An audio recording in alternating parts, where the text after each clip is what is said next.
भोले धन हमर सब तू खा जा हो, बाकी बहिया में हमारा तू आ जा हो।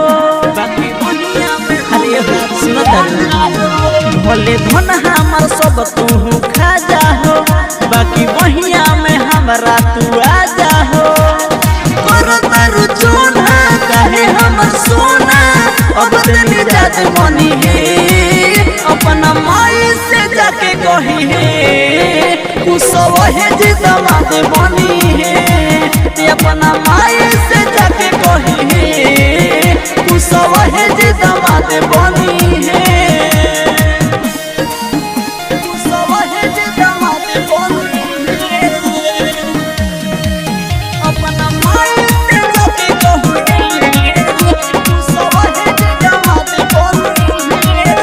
नहीं हमारा में बा कोनो खामी, नहीं होके दे हम बदनामी।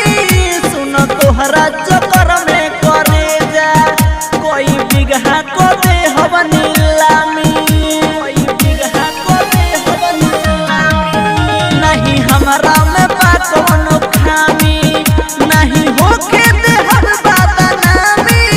सुनो तोहरा चक्कर में करे जा कोई बिगहा को दे हम नीलामी।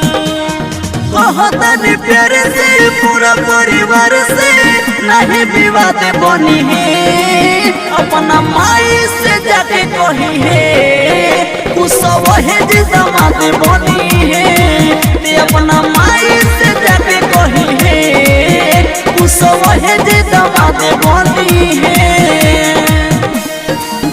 कुसव है जी दमाद बनी है, अपना माई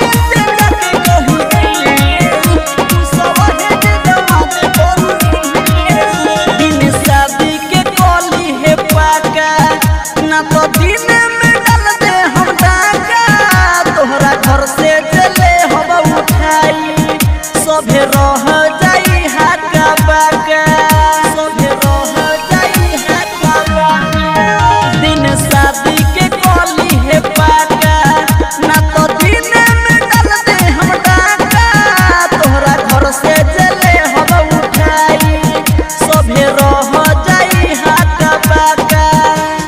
संदेश कुसवा हंस करे है नहाना पकुना याद मनी है। अपना माई से जाके कही है कुसव है जी दमाद बनी है। अपना माई से जाके कही है कुसव है जी दमाद बनी है। कुसव है जी दमाद। संस्कृति रिकॉर्डिंग स्टूडियो, जनता बाजार।